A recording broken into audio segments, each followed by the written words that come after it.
What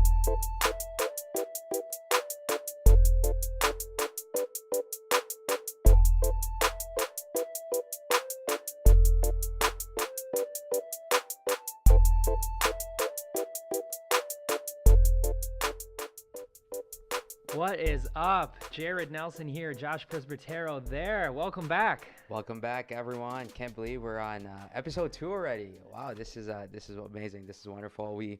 First off, we would like to thank everyone for the 500 views and counting on YouTube. Thanks all for the support, and we are also finally on Spotify. So, if that's something that you're into, let's find us on Spotify, the Heatcast, and hit that subscribe button. No doubt, man. We are off and rolling with the podcast, off and rolling with the Minnesota Heat 2019 season as well. It's a hot start. It is. It was fun to see all the teams the last couple of weeks play. Comest Shootout, we'll talk about that. We'll do a rundown of how teams did. But this week, I should say, Tuesday, we had a girls' Jamboree. So we got all the girls' teams in the gyms. It was nice to see all the teams and the players get excited over the gear that they got. Yeah. Similarly, we had the boys' premier Jamboree on Wednesday. That was also fun. That I think we had kids all the way from 6th grade all the way up to 9th grade. Yep. Or 11th grade, I should say. And it was just fun. Parents were excited. The coaches were excited to get started in the gym. And like I said, the kids all lit up and they got those Jordan jerseys. So that was fun to see. It's always good. A ton of energy in those Jamboree times. It's just great. Obviously playing against people that aren't necessarily on your team. Coaches get to try out a few things. But the energy is what it's all about to me. Like getting in there and ramping up that season, just kind of knowing like, hey, we're all wearing the same Minnesota Heat jerseys. A ton of fun. So that's a great tradition. Those Jamborees. If you haven't been out to a Jamboree, listeners, definitely make that a priority. Those are a great time. Can you speak on your experience you've done it multiple ways. You've been a player, you've been a coach. You want to just talk about as a player, like we get a ton of questions. What is the Jamboree? Right. You just expand on that. Well, I mean, as a player, it's great because just like in the high school season, you know players who aren't necessarily on your team, and so it's a good chance to kind of brush shoulders with kids from other teams. I mean, there's always kind of the fun back and forth throughout the entire year. Like, hey, I'm a 16U team and you're a 16U team. Like who's better? Like there's always going to be. You may never play them the whole year in actual weekend tournament, but this is a good chance to just kind of test that out. And sure. they get it started early, so you got bragging rights. You better show up. You better bring it. And coaches the same way, always ribbing each other and trying to have a little friendly competition there. So that's what it's all about, right? Friendly competition. Right. We're all on the same side, but it's a ton of fun to go toe to toe to start the year. Yeah, for sure. And for us on the leadership side, it's a good way for us to meet all the parents, all the families in the program. Given the size of our program, it's tough for us to know faces and to see everyone. And that is kind of the one opportunity we have where we can talk to people, talk to parents, and ask whatever questions they may have. So for us, we really enjoy it. It's nice to kind of kick off the season. So certainly, that family aspect is huge. That's a lot of times you'll have a parent meeting at the beginning of the year, but this will be the next time that a lot of the families will come and check out the action. So for sure, it's a great package. So we touched very briefly on the Comets and how we had multiple teams start there. So why don't we talk about some of the notable performances? Yeah, let's dive in. St. Cloud unofficial start of the Minnesota high school grassroots basketball season. Yeah, it was fun to get back out there. Of course, like I said, Chris Lewis and Jess Lewis, they did a phenomenal job in pulling off this tournament. They had over 325 teams. Wow. So it is large. The gyms were packed with college coaches as well. So D2s, D3s were there. It was fun. It was fun to see. The atmosphere was crazy. I remember telling the guys on the sidelines, if you guys are lucky, because I never had this experience. Yeah. But if I could, this is the place you want to be. Also, the coaches mixer Saturday night, Green Mill. Yeah, you missed out on it. That's always a fun one. It's nice to just, when you're in the gym, when you're in a game setting, the competitiveness takes over you. Yeah. So the mixer is kind of a good way to kind of strip down of the competitive juices and Yeah. just mingle with other coaches. So that's always a blast. But like I said, we had multiple teams playing it. In the younger division, we had a sixth grade team, Minnesota Heat Washington, that took home the leaders champ in sixth grade. So I think their margin of victory was like 27-25, 30-24. So they really showed out. Yeah. One of our alliance teams, Minnesota Heat Malone, Mm-hmm. based out of Stewartville, they won the seventh grade leaders division, 36-43, 21-5. So Wow. really, really great showing on the younger level, um, which takes us to the high school division. I Yeah. think, based on what I saw on Twitter and what I saw this weekend, we really, really showed out. It was a hot start. So Heat McDonald, probably what I would think maybe the highlight of the weekend is that half court buzzer beater, taking down Get Shook with that with that half court shot was really, really I mean that one was kind of blown up on social media. Yeah. So I think if you haven't seen it yet, Jared Martinson Yep. posted a video on it on Twitter. It was really impressive. I think that was I was present for that game. They were down for most of the game. Mm-hmm. Had to claw their way back. Down two, had to go full court, and inbounder just found Dushak. Yeah. And he caught it, turned around, and heaved it up from half court. So Evan Dushak from Owatonna, 6'6". Kid is unassuming, man. Like this kid is rocking rec specs. This kid is a stud. Yeah. This kid is a stud. I saw him make a couple of moves that made me think of the dream. It was the footwork was amazing. Drop steps, up and unders. This kid was really impressive, and he really garnered a lot of attention from the local writers. Jared tweeted about him quite a bit. I think Ryan James had him on the post Comets write-up. So nice. Evan Dushak from Owatonna is a name that certainly needs to be followed. And the clutch gene clearly with that that was awesome. Yeah, Heat Mac finishing 3-1, taking a close loss to Comets Elite there in 15U action. But no, I mean definitely a weekend to be proud of for Weeby and those guys. Obviously, kind of the exclamation point was Dushek's shot, but wire to wire was a fantastic performance and a close loss to a good Comets team. So yeah, that Comets team, I think so they lost in the semi, so that team played that championship game pretty close. So like I said, I think Heat McDonald is going to be a team that will represent the brand well. They'll be a tough out in whatever tournament they're in. So I'm excited to see this team, and this is 15U, and excited to see how they progress. Right. Well, so Heat grow the other another 15U in action. They actually started their weekend against that Comets Elite team. Right. We're up the entire game, up 10, 15 points, and just kind of let it got tight at the end and just dropped a really, really close one, just 3 points in that opening game. So it's going to be competitive there, that 15U division all season long. 15U is pretty deep. Like you had mentioned, Heat Girl lost a close one to the Comets Elite team, and this Comets Elite team ran over a lot of the teams that they played, except for the championship game and the two Heat teams. So yeah, Heat Girl, they were paced by Adam Rem from North Branch.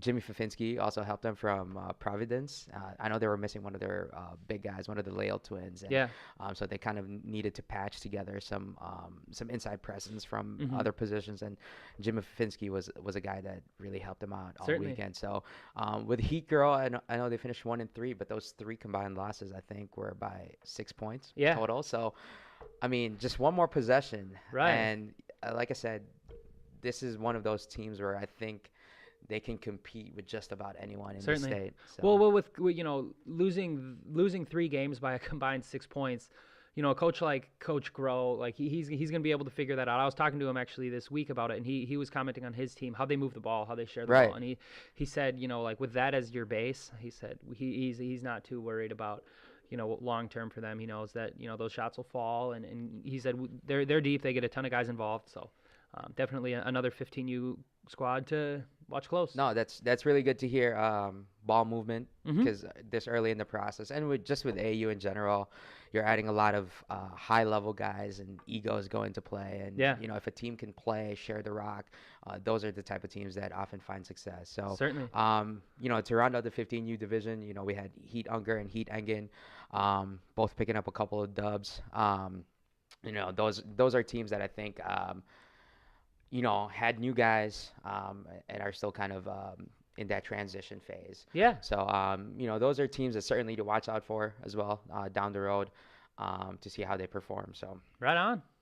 So jumping into 17U, we'll talk about 16U later Mm-hmm. in detail. So looking at the 17U landscape, we had 5 teams in the Comets tournament. So we'll start out with Heat Vang, our quote unquote top team, our Mm-hmm. Pentagon representative. They went 2-2. Actually, pretty impressive. Their 2 wins were 20 points. Yeah. Both of them were 20 points, and their 2 losses were a combined 5 points. So, again, just one more possession each game, and I think this team could very well be 3-1 or even 4-1. Well, and it's important, Josh, too, like knowing Coach Willie, knowing a lot of like the philosophy that especially that he coaches with, but that he instills in his coaches is like, it's so early on, 2-2, and like we're talking about wins and losses with these teams, but that's not the emphasis, especially early on. Certainly not. It's No. like, how are you playing? Like, what base are you laying? We talked about Heat Grow moving the ball, like. And that's something that was cool to see from Heat Vang. Like, with how their pieces are fitting together, like they're in really, really good shape. Oh, for sure. And in talking to Willie and Connor this weekend, they talked about their defense as something that's really impressive. And they were talking about this is mid-season, even end-of-season form for their defense. And that usually takes the most time out of anything. The offense will always come. They have some studs on this team like Josh Brown. Josh Brown is a new addition. We all know he's very talented as a scorer, but as a team, if you can lay that foundation on the defense, and then just work your way towards a stronger offensive game, I think you're going to be fine. So, just wanted to talk about Josh Brown real quick from Park Center. This is a player that I think RJ tweeted about him. I believe. There's an article on him as being one of the Saturday standouts. I mean, this kid is already on everyone's radar. We have college coaches wanting to know who is Josh Brown. And how can you not? You look at a player, we talked about the airport test. You see him in an airport and you think, wow, this kid is a basketball player. Yeah. He has to be. Kid is long. When you watch him play, that shot is effortless. Yeah, that shot is smooth. It's pretty. And he just has that body that I think translates well to the next level. So Josh Brown really already blew up this weekend. And Jared Doffing, a post from Prescott. He played for We're Out the Net Renta last year. He was a player that I thought gave him an inside presence for a team full of guards and wings. He's one of the lone true posts, and he was able to give him that inside presence. He was able to stretch the floor, but also bang with the big guys. Inside, to me, that's such a good sign. Just team wise, getting a big involved early on, like Heat Vang did with Doffing. I mean, when guys haven't played before together, it's you kind of have a new group, and sometimes the guards will end up just dribbling the air out of the ball. They'll just take quick shots. But the fact that Doffing was able to have a good weekend so early is just a really good sign for how that team is sharing it, how they're spacing it, and getting everyone involved. For sure. So 2-2 for Heat Vang, and I think this will be a team that they checked in at number 12 this weekend in that Prep Hoops ranking. We're talking, I think, top 10 easily. So just give it a couple weekends, I think they'll be in that top 10. So next up, Heat Presby. Heat Pres, tell us what was the breakdown this weekend? Went 2-2. Highlighted by a win against Northern Lakers in our final game on Sunday. So Northern Lakers took second in the select tournament the weekend prior, and then they took Furies down the wire on Saturday. So really happy with how the team played. 2-2 for a first tournament. Not bad, and given the offense that we run as well, it's going to take some time. But kids look good. They shared the rock well. We shot it pretty well. Gunnar Reed from Lewiston delivered a couple of wins for us. Both of our wins were on a buzzer beater type, and he got both of them. So I'm really impressed with his clutch genes. And then Jacob Say had some wonderful passes this weekend that delivered some oohs and ahs from the crowd. So 2-2 for Heat Presby. Excited for the season to progress and see how how we can expand on our offense. Certainly. Next up in 17U action, Heat West, led by some North Metro standouts. Finished 3-1. 3-1. So they racked up the most wins out of the 17U teams. So really impressed. By the way, they played Agua Naiwash. We talked about him in the first episode as a player that will lead this group. But really, this weekend it was Ricky Emmerich, Thomas Gebhardt, Hezi Yahweh from Armstrong. Those were the guys that really led the charge to help this team rack up 3 wins. So they beat the top Southeast Minnesota Lightning team. Sorry. Yeah. And they also beat Wisconsin Schneiderman, who I believe is the top team out of that program. So really impressive showing by JC and those guys. For sure. And then in the 17U, outside of Josh Brown, Gabe Bassett out of Heat Spear is another name that coaches are checking in on. So a little background. Gabe Bassett was a We're Out the Net player. We're Out the Net Davis 15U, and then 16U he played. Last year he played for Fury Klein until this year he's finally playing for the good guys. Come on home, Gabe. Bring him home. So Heat Spear, that's a Farmington group. Yeah. That's another one of those alliance teams. And Gabe Bassett, I think 6'3", 6'4", long. Similar to like Josh, long, lanky. The shot is great. He can create his own shots. He's good off the bounce. He really showed out. And and just looking at Heat Spear right here, I mean, They had some tough games, but they were in for most of them. Of them, and Gabe Bassett led the way for them. Nice. Sure. Yeah, Gabe definitely someone who keep an eye on, and that's you talk about like having that combination 6'3", 6'4", like the length will automatically, like a college coach walking in the gym, that's going to catch their eye. For sure. And then matching that length, matching that size, that stuff that you can't control. If you're able to package that with some skill, with the ability to knock down shots on the perimeter, that bodes well for an individual player's recruitment. So it'll be fun to see kind of what steam Gabe continues to pick up here the rest of the spring. Yeah, for sure. And I think that just speaks to the depth of the program in the 17U level. I mean, we're talking about Heat Spear, who, in all honesty, no one pays much attention to, but now they have to because they have this kid, Gabe Bassett, on the team. So, again, we have tremendous depth in their 17U level, and I'm really excited for 17U and all the teams that we have. And then we also have Heat Diamond, who went 2-2 in the Leaders Division. So, overall, good weekend for the Heat in that level. Yeah, for sure. I'm excited to keep tabs on that 17U crew, the depth there, like you said, with Heat Spear having some talent, like and any game, any level of hoops, it's hard to win games if you don't have the best player on the floor, and then a lot of games they're going to have the best player on the floor. So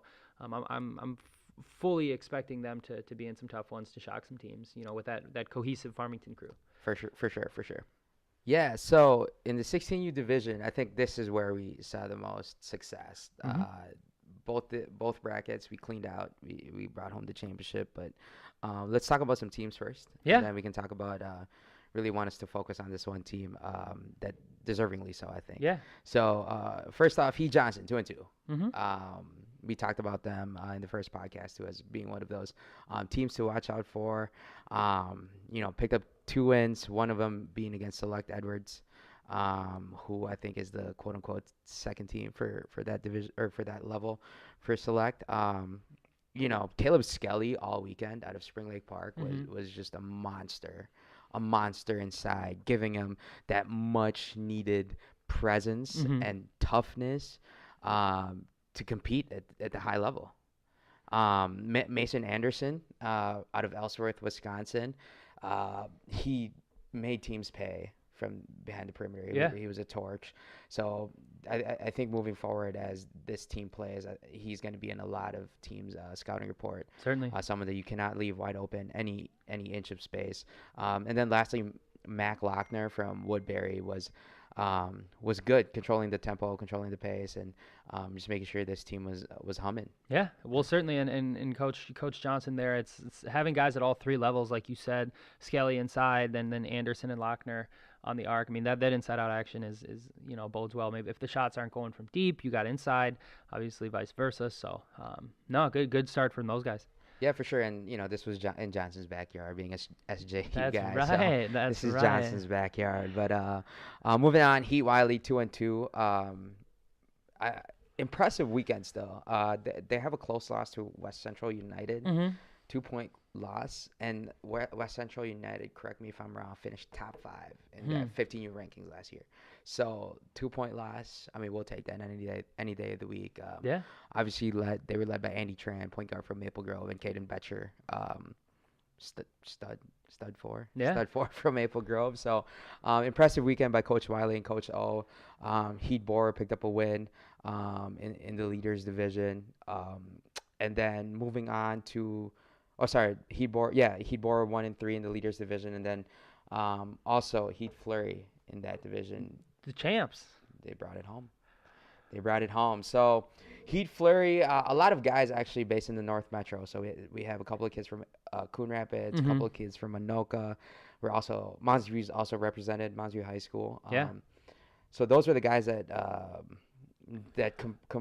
comprise that team. Right, really, really balanced attack for those guys. Paris Booker, Ethan Farm, Jordan Doe, all in double digits for the weekend. And so, I mean, having a balanced attack like that is, it allows you to play deep into the weekend. Depending on fatigue, some guys are going to be off, some guys are going to be on.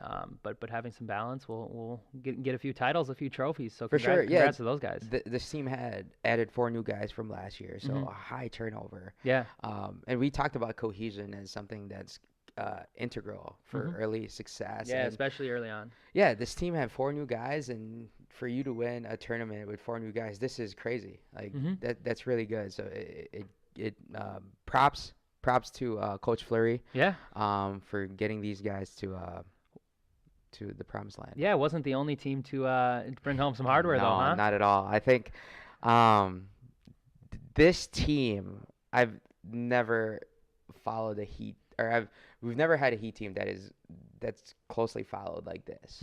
I know. Are you talking from a media perspective, from a college perspective, from just like both. A general? I think both. Yeah. And I want to talk about this later too. Yeah. But Heat Tower this weekend, every time I refresh my Twitter feed, it was Heat Tower this, Heat Tower that. They were just impressive. They were just impressive. And, when you're headlined by 6'8" post and Andrew Morgan from Waseca, like, it's tough not to have that following. He was studly all weekend. I remember seeing a video of a kid, I think it was Wisconsin Swing. A kid was literally tackling him, and he was still able to finish it. Yeah. For an end one. So, Andrew Morgan, I don't think there's much else to be said about his game. 6'8", he can stretch the floor. He's unstoppable inside. He's got great skills, great footwork. Defensively, he's a stout inside. So, he's great. Nick Dufault delivered the game-winning bucket in the championship game. Clutch Gene. Those Dufaults, watch out. We finally got him in the program. Yeah. Oh, man, I'm thankful for that. So, again, he's one of those downhill guards. He's kind of got that bruiser game to him. Wide body. He will beat up on those smaller guys for sure. Yeah. It showed this weekend. Outside of those two, you still have Will Teixeira. To form the Twin Towers inside, 6'8" from Stewartville. He's got the skill set to start from behind the arc and just kind of work his way inside. Yeah, matchup nightmare. Yeah, against those slower post guys, and you put a more athletic 4 on him, he's going to punish him inside. So him and Andrew Morgan are 2 of the biggest nightmare of a matchup in any level. Right. In any level. In Minnesota. So, Heat Tower, 5-0. 5-0. And roll through it. Average margin of victory is 30. So really impressive. And something that I really want to touch on is, but before we jump to that, you have to touch on Coach Tower's purple Minnesota Heat polo. The talk of the town. Coach Tower, of course, the head men's basketball coach at St. Thomas, got him obviously the Tommies purple and white, got him a purple Minnesota Heat polo. So if you haven't seen Tower's purple polo, that's worth the price of admission right there. I'm all in. I'm all in on the purple. I'm all in on the purple. Like as a as a fashionista, Yeah. I'm all in as far as making your statement. Yeah. And he definitely made a It statement. was awesome. So I'm all in. Players have PE shoes, while in the Heat we have CE apparel, coaches exclusive apparel. So Yeah. that's one of one. But yeah, so just talking about the team, talking about Coach Tower. I think this I don't know if this is talked about a lot, but I want to bring up the fact that this was a team that finished in that Prep Hoops ranking top 5 last year in 15U as well. I think they checked in at 4 or 3. So they had plenty of success already. And to add 2 significant pieces and make that transition look seamless, making sure the players buy in, that's very important. Yeah. Because that's not always the case. We talked about ego as being an issue in AAU, and this team incorporated 2 major players onto their roster, and everyone bought in. Yeah. And they found success because of it. Right. So, I mean, if you know anything about Coach Tower's pedigree, that's kind of been the MO at St. Thomas too. Like they don't pump out MIAC MVPs often. They don't have leading scorers often. Right. They're always balanced. They're always deep. They're always selfless. And that's he's taken it right into his program here, and it's really impressive because you look top to bottom and you see the talent. And the first question may be like, well, I wonder how these are all going to fit. Right, exactly. But he's able to weld them together, and it's pretty impressive. Yeah, and like I said, we can talk about all the prospects on this team and how tantalizing they all can be, but I think that chemistry that we talk about, that's really huge, and how this team will perform moving forward. So, in looking at this team. And you've been with the Heat for a while now. Are they top 5 Heat team all time, pound for pound, regardless of grade? Is this a top 5 Heat team? Yeah, I mean, when you're talking just individual teams, individual seasons, I think without question, I mean, winning a tournament like that is definitely puts you in the conversation of top couple. It will be interesting if depending on how things shake out. They're only 16. That's right. That's the crazy thing, is like they still could get better. They still, I mean, if you keep this group together and run it back next year, I mean, yeah, you're talking about an all-timer. I don't see any. I think it's inarguable that they are one of the top.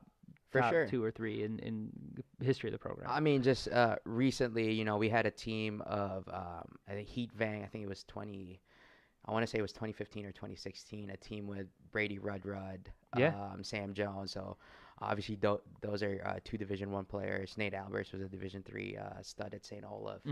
Don Bledsoe? No, Don Bledsoe was Heat Vang with Parker Fox and them. But so that team with Sam Jones and them obviously produced 2 Division I players. But we're talking about that with Heat Tower here with those 2 6'8" guys. Yeah. And Longstreet, I think, is a scholarship player in the next level. And then, the rest of that roster, I wouldn't be shocked if they're scholarship level players too. So, yeah, certainly, I think if you look at this roster on paper, I would put them in the top 3. Right on. All-time Heat teams. So yeah, if you haven't been able to check out Heat Tower yet, you still got some time. They're young and it's early, but definitely get them on your schedule or go show up early, stay at the gym late just to catch these guys play, because they're a fun group. A lot to be learned from a team like that. Oh, for sure. Yeah. So they play this weekend in the Prep Hoops. I think it's the Hard Work opening. Yep. In Council Bluffs. So I know Prep Hoops is on top of their social media game. So I'm sure the Heat Tower will end up on one of those tweets at some point this weekend. So follow that. Check to see how they do. Wouldn't be surprised if they bring home another trophy. That would be a big win. A big tournament down there in Council Bluffs, and anytime you can start traveling across state lines and picking up trophies, that's a different level. Oh, definitely. And yeah, Coach Tower, thanks for coaching for us. But yeah, so that's the state of the program after one tournament, after Comets. We got some this weekend. We have a local event. D1 Spring Showcase is in town, so that's in Shakopee. We have some Heat teams playing in that. We talked about Prep Hoops in Council Bluffs. Heat Tower is gonna represent us in the 16U. Yeah. We also have Heat West and Heat Spear playing in the 17U division. So lots of teams to still follow. Yeah. A lot of teams are taking a break, but like I said, we have those teams participating in those jumping right events. into that, those big time live period events next weekend too. Madison. You're talking Madison. It's gonna be a ton of fun. That's gonna be huge. We have the Heat Jamboree on Tuesday, so this is for our classic teams. Feel free to stop by. Right. The same energy. Exactly. Say hi to us. Say hi to Willie. Say hi to myself. Say hi to Jared. Say hi to Matt. We'd love to talk to as many people as we can. And then we also have an initiative coming up soon, a new initiative. So be on the lookout for that. A teaser. Cliffhanger. Yeah. We'll have a new initiative coming soon. Be on the lookout. I think we'll touch on it on our next podcast. Yeah. So lots of marketing materials coming out for that. We'll be on that on social media, on the site, and then on email as well. Yeah, we're excited. So again, thanks everyone for tuning in, for listening in, for watching us on YouTube. Don't forget the Heat Cast on Spotify. Hit that subscribe button, hit that play button. You can also find us on YouTube. So we're recording this. Gally's gonna do a good job of producing this and put it up for you guys to see. And enjoy the weekend. Jared, thanks again for your time. Of course. It's always a pleasure. This has been fun, and we hope to keep this going. Let's do it. Go Heat. Heat Nation. To find out more about the Minnesota Heat, go to minnesotaheat.net. There you will find all about our boys and girls teams, practice locations, team camps, and your chance to buy your Heat apparel. That is minnesotaheat.net. Help support the Minnesota Heat and the Heat Cast. Go to anchor.fm/mnheat/supports. The Heat Cast is available on YouTube. Subscribe, hit that like button, iTunes, Spotify, Stitcher, and SoundCloud.